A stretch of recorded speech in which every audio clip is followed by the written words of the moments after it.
क्योंकि हमें ये पता है देखिए माँ का कोई भी मंत्र वो तभी फल-फूलित होगा जब वो आपको गुरु के माध्यम से दिया जाएगा। मात्र अगर ये एक भेड़-चाल में चल रहे हैं तो ये दीक्षा उनके लिए नहीं है। कि संसार में जिसको ढूँढने के लिए आप अपने घर से बाहर निकले थे, अपने हृदय से बाहर जिसको आप ढूँढ रहे थे, वो कहीं और नहीं, आपके हृदय में वास करने वाली शक्ति माँ ललिता है, जो आपके हृदय में वास करती है। सारी शक्तियाँ थी कि वो सत्य को माया दिखाए, माया को सत्य दिखाए। वो सारी विद्या मैंने तेरी 30 दिन में हासिल कर ली, तेरी मैंने कुंडलिनी शक्ति हासिल कर ली, तेरी मैंने ये विद्या, ये सिद्धि हासिल कर ली, काली मेरे मुट्ठी में, भैरव मेरी मुट्ठी में और ये भी मेरी मुट्ठी में, सब मेरी मुट्ठी में बन के बैठे हैं आज। मेरी झोली में रखे हुए हैं साइड में। ओम श्री मात्रे नमः। माँ ललिता, माँ त्रिपुरा सुंदरी, माँ बाला सुंदरी, माँ षोडशी, राजराजेश्वरी, कामेश्वरी, राजेश्वरी, अनेकों नाम से माँ प्रसिद्ध है। परंतु माँ का जो परम ज्ञान है, वह बिंदु के समान ही है। क्योंकि जब वो तारा सबको ज्ञान देती है अपने साधक को, पूरे ब्रह्मांडों का ज्ञान अपने साधक को जब प्रदान करती है, तो उसका भी एक कार्य होता है कि उस बिंदु में, उस कॉन्शियसनेस में अपने को लेके आना कि मैं जागृत अवस्था में हूँ और मैं एक शक्ति की अवस्था में हूँ और मैं उसका ध्यान कर रहा हूँ। तो जब वो साधक अपनी इस 10 महाविद्या की साधना में आगे बढ़ता है, जब वो शक्ति को जानने के लिए जिज्ञासु होता है, तब जिस शक्ति का प्रकट्य होता है वो माँ ललिता है। जब माँ ललिता का प्रकट्य होता है तो सब साधक को, जितने भी उसके साधक हैं, उपासक हैं, एक ही अभिलाषा होती है कि मैं मेरी माता का दिया हुआ किरदार कि किस बखूबी से निभाऊँ। क्योंकि आज ये किरदार ही है जो मैं आज आपके सामने निभा रहा हूँ। जितना अच्छा मैं आज प्रस्तुत करूँगा अपने आप को आपके सामने, उतना ही अच्छा मैं अपना आज कार्य करने वाला हूँ। जितना ही अच्छा आज मैं बोलने वाला हूँ, उतना ही मैं बेहतर अपना कार्य करने वाला हूँ। तो ये सब कैसे? वो माँ ललिता की कृपा से। कि ये सब कैसे निर्धारित हुआ? वो माँ ललिता की आज्ञा से। अच्छा, अब ये सब के ऐसा नहीं हुआ है। ये क्योंकि पिछले जन्म में बहुत सारे कार्य कर जब हम यहाँ तक पहुँचते हैं, तो ही म हमें माँ ललिता की विद्या, माँ ललिता की दीक्षा और माँ ललिता की कृपा प्राप्त होती है। इसका मतलब अगर आपने पिछले जन्म में बहुत अच्छे कार्य करे, तो ही आपको माँ ललिता की दीक्षा प्राप्त होने वाली है। अच्छा, अब बहुत सारे साधक आ जाते हैं कि हमने तो माँ ललिता की सिद्धि हासिल कर ली है, श्री यंत्र हमारे हाथ में है सिद्ध एकदम। अभी 30 दिन की क्लास हुई थी, एक हमने माँ श्री यंत्र को सिद्ध करके अपने पास रखा है। तो ऐसी बातें सुनकर थोड़े-से ही मतलब मन में बहुत खुशी-सी आती है कि चलो, जैसे भी हो, जहाँ भी हो, लोग अभिलाषा तो रख रहे हैं उसको हासिल करने की, उसको जानने की। पर उसको अब असल में जानना क्या है, अब वो आपको एक कहानी के माध्यम से पता लगा है कि वाक़ई में उस बिंदु को जानना क्या है। तो हज़ारों वर्षों, खरब वर्ष तक सदाशिव ने एक शक्ति का ध्यान किया, जब वो जानना चाहते थे कि काली कौन है, क्या है, कैसी हैं। तो तब उन्होंने हज़ारों, करोड़ों और खरबों वर्षों तक एक शक्ति पे पूरा ध्यान केंद्रित किया, पूरा ध्यान एक ही शक्ति पे गया जब उनका, फिर उनको माँ की कृपा होने पर एक यंत्र नज़र आया ध्यान की अवस्था में। जब वो यंत्र उनको नज़र आया, तो जब वो उन्होंने यंत्र घुमाया, जब उस यंत्र के चक्र को उन्होंने घुमाया, तब एक बिंदु उनको नज़र आया। अब वो बिंदु में जब वो देखा उन्होंने, तो हज़ारों वर्ष बीत गए कि जब वो बिंदु के पार ही नहीं देख पाए और जब उन्होंने बिंदु के पार देखा, तो उनको एक बहुत सुंदर एक स्वरूप शक्ति का नज़र आया और जब उन्होंने उसको जानने की और अभिलाषा करी, फिर वो राजराजेश्वर बन गए, फिर वो कामेश्वर बन गए। मतलब जब उस अपनी परम चेतना को उन्होंने जगाया, साधक ने जब अपनी परम चेतना को उसने जगाया, तो उसने उस माँ ललिता को जाना, उसने उस बिंदु के अंदर जब वो घुसा, हज़ारों वर्ष उसने उसको जानने के लिए बिताए, तो उसको वो स्वरूप माँ का मिला। उसको वो माँ का कृपा प्राप्त हुई। तो अब जो इस साधक आते हैं कि मैंने 30 दिन में ये हासिल कर लिया है, 30 दिन में श्री विद्या हासिल कर ली है, तो ऐसा नहीं है कि हम हासिल नहीं कर सकते, पर ये कहानी हमें सदाशिव की, ये कथा जो है हमें सदाशिव की यही बतलाती है कि उस परम चेतना को जानने में समय लगता है। तो हादि कुल है, इसमें अपना धैर्य बनाए रखें। जो भी इस हादि कुल से जुड़े हैं, माँ की जितनी भी दीक्षाएँ होती हैं, इस कुल को, इस परंपरा को हादि कुल कहा जाता है। काली कुल को कादी कुल कहा जाता है। जैसे हमने पिछली वीडियो में बताया था, जैसे सादी विद्या होती हैं, है ना? वो माँ तारा की विद्या होती हैं। तो ऐसे ही ये हादि कुल है। अब एक बार की बात है कि जब ऋषि अगस्त्य जी संसार में देखते हैं कि बड़ा ही कष्ट हो गया, बड़े ही दुःख हैं, बड़े ही दर्द हैं, तो वो महाविष्णु की तपस्या करते हैं और जब महाविष्णु की तपस्या करते हैं, तो बड़े ही वर्षों बाद उनको जब कृपा होती है, तो महाविष्णु कहते हैं कि इन जन का कल्याण करने के लिए एक ऐसी शक्ति है, एक ऐसी पराशक्ति है, जो सभी जन का कल्याण करने के लिए सक्षम है और वो शक्ति है माँ ललिता। जिसका ज्ञान आपको हयग्रीव जी के माध्यम से ही पता लग सकता है। तो जब अगस्त्य मुनि उनकी शरण में आते हैं, उनसे ज्ञान लेते हैं, तो ललिता सहस्त्रनाम हमें प्रदान होता है। तो जो भी साधक माँ ललिता की कृपा पाना चाहते हैं, उस पे ध्यान करना चाहते हैं, उसको उसको जिज्ञासु हैं जानने के लिए, तो ललिता सहस्त्रनाम। आपको सिर्फ ये ललिता सहस्त्रनाम पढ़ना नहीं है, आपको उसके भीतर तक घुसकर एक-एक शब्द को ध्यान कर उसको जानना है कि माँ ललिता कौन है? माँ कामेश्वरी कौन है? माँ राजराजेश्वरी कौन है? और हमारे तो उत्तराखंड का बड़ा ही कल्चर, बड़ा ही राजराजेश्वरी के नाम से बड़ा ही फ़ेमस है। क्योंकि माँ राजेश्वरी के नाम से हमारे उत्तराखंड में, गढ़वाल में वास करती हैं। परंतु कई सारे लोगों को अभी ये भी पता नहीं है कि वो सिर्फ़ राजराजेश्वरी नहीं है, वो उस ब्रह्मांड की परम चेतना। क्यों? क्योंकि जब जब संसार में कुछ नहीं था, अब इसको ऐसा समझो, जब संसार में कुछ नहीं था, फिर वो हमें ज्ञान प्रदान हुआ, फिर हम जिज्ञासु हुए अंदर जानने के लिए कि मेरे भीतर कौन है, इसलिए बार-बार कहा जाता है बाहर कुछ नहीं खोजना है, सब आपके भीतर है। जब हम ये भीतर अपने अंदर झाँक के देखते हैं, तो माँ ललिता ने इसी प्रकार जब अपने भीतर झाँक कर देखा, तो वो उनको परम चेतना के स्वरूप दिखा कि मेरे अंदर कितने ब्रह्मांड हैं, मेरे अंदर कितनी शक्तियाँ वास कर रही हैं। तो इस संसार में हम बोलें ब्रह्मा, विष्णु, महेश, महाकाली, माँ लक्ष्मी, महासरस्वती ये सब प्रकट हुई।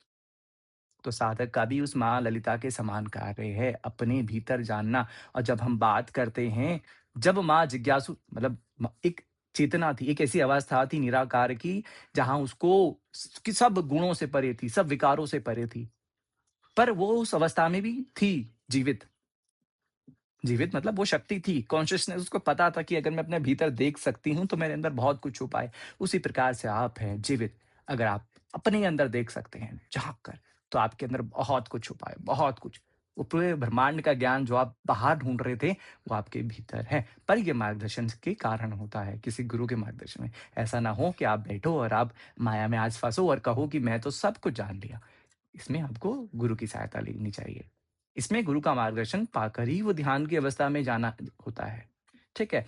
तो जब माँ ने अपने भीतर झाँका तो उनको पूरा संसार दिखा। पूरे ब्रह्मांड की उनको लगा कि संसार अब जो बिग बैंग जिसको हम कहते हैं, जब वो शक्तियों का मतलब टकराव हुआ तो संसार में अनेकों ब्रह्मांड की और संरचनाएँ हुई। अनेकों ब्रह्मांड माँ के आगे प्रकट हो गए। और भंडासुर जब कामदेव जी को शिव के द्वारा मतलब जब भस्म किया गया, तो जो उनकी राख से जब प्रकट हुए थे भंडासुर, और ये कामदेव की जो राख थी, ये उनके मतलब शरीर की राख नहीं थी। उनके एक ऐसे स्वरूप की राख थी, जो उस स्वरूप से अलग था। और जब वो राख बनी, तो वो एक ऐसी-ऐसी माया का उसने संरचना करी। अब इसको बहुत ध्यान से सुनना कि कामदेव का जो असल शरीर था, वो नहीं उस भस्म हुआ, मतलब उसकी भस्म नहीं बनी। परंतु उनके अंदर एक ऐसी माया थी, एक ऐसा छाया का स्वरूप था, जिसके अंदर सारे विकार थे, जिसके अंदर सारी शक्तियाँ थी कि वो सत्य को माया दिखाए, माया को सत्य दिखाए। उसका शिव जी ने जब उसको भस्म किया, तो फिर भंडासुर प्रकट हुआ। और आज आप और मैं वही भंडासुर है। आप और मैं उस भंडासुर से अलग नहीं है। क्यों? क्योंकि हम अपने असल मुद्दे से, अपनी असल कार्य से भटके।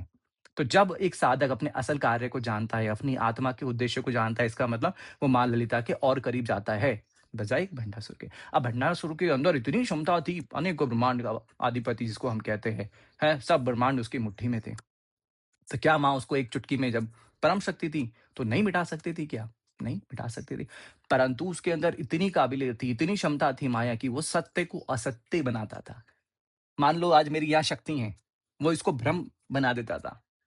और जो मेरा भ्रम है उधर बैठा हुआ, उसको वो असल शक्ति बना देता था। तो आज आप सबके साथ यही हो रहा है कि जो असल शक्ति है, आप उसको भ्रम समझते हो, और जो भ्रम है, जो माया है, उसको आप बिल्कुल अपना सब कुछ मान के दे बैठे हो कि ये तो तू ही है, तू ही है, तू ही है, तू ही है। सारी विद्या मैंने तेरी 30 दिन में हासिल कर ली, तेरी मैंने कुंडलिनी शक्ति हासिल कर ली, तेरी मैंने ये विद्या, ये सिद्धि हासिल कर ली, कार्य मेरे मुट्ठी में, भैरव मेरी मुट्ठी में, और ये भी मेरी मुट्ठी में, सब मेरी मुट्ठी में बन के बैठे हैं आज, मेरी झोली में रखे हुए हैं साइड में। तो ऐसे ही आज आपने संरचना जो माया की अपने साथ करी है, इसको पार कराने वाली शक्ति कौन? माँ ललिता, त्रिपुरा सुंदरी, माँ राजराजेश्वरी, माँ बाला सुंदरी, माँ शोची। अच्छा, माँ सबसे सुंदर, सारे ब्रह्मांडों में सबसे सुंदर जो शक्ति है, वो माँ ललिता है। क्या सुंदरता! एक इस फिज़िकल फ़ॉर्म की भी नहीं है, आपके अंतर्मन की है, आपकी आत्मा की है और आपके भाव की है। जितने सुंदर आपके भाव होंगे, उतनी सुंदर आपकी भक्ति होगी, ठीक है? इसको बहुत ध्यान से सुनिए। जितने सुंदर आपके हृदय होगा ना, उतनी ज़्यादा आप ध्यान की गहराइयों में जा सकते हो। सुंदरता चेहरे की नहीं होती, आपके भावों की, आपके हृदय की और आपके ध्यान की होती है। जितना सुंदर ध्यान लगेगा, उतनी गहराई में उस शक्ति के पास जब आप पहुँचोगे, तो फिर उस परम चेतना, उस परम जिसको हम पराशक्ति कहते हैं, उसके बारे में आप जान सकते हो। क्योंकि बहुत सारे लोग क्वेश्चन पूछते हैं, आप पराशक्ति, पराशक्ति ये परम ब्रह्मा बोलते हो, कैसे उसको महसूस करें, कैसे उसको जानें? माँ ललिता के माध्यम से, उस बिंदु के माध्यम से, श्री यंत्र में अथा जितने भी यंत्र हैं, सबका आधार कौन? श्री यंत्र। इसकी स्वामिनी कौन? माँ ललिता। तो अगर आप उसको समझ सकते हो, उस बिंदु को समझ सकते हो, तो इसका मतलब आप उस परम शक्ति, उस पराशक्ति के हर एक ऊर्जा को समझ सकते हो। यहाँ मैं ये नहीं कह रहा हूँ कि आप काली को छोड़ो या इसको छोड़ो। मैं ये कह रहा हूँ कि आपने एक शक्ति में ध्यान लगाया और आप अनेकों शक्तियों को फिर जानने योग्य बन गए। क्यों? क्योंकि वो सब आपके भीतर है, जानना कहीं नहीं है। जिज्ञासु होना है बस इस साधना में।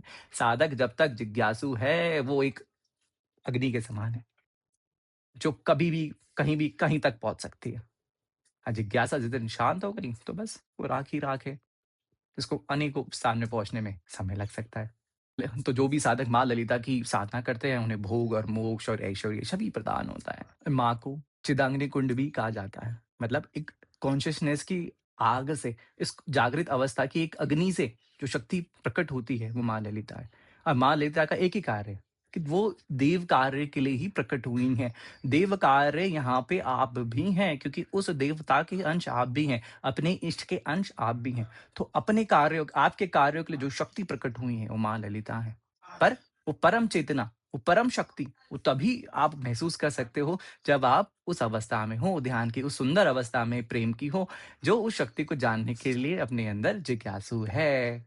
तो आपने ये जाना कि माँ ललिता कौन है, क्या है? तो अब आपका कार्य क्या है उनको जानने का, कि सबसे पहले आपको बैठना है एक स्थान पर और अपने भीतर झाँक कर देखना है कि मैं क्या हूँ, कौन हूँ, क्यों हूँ?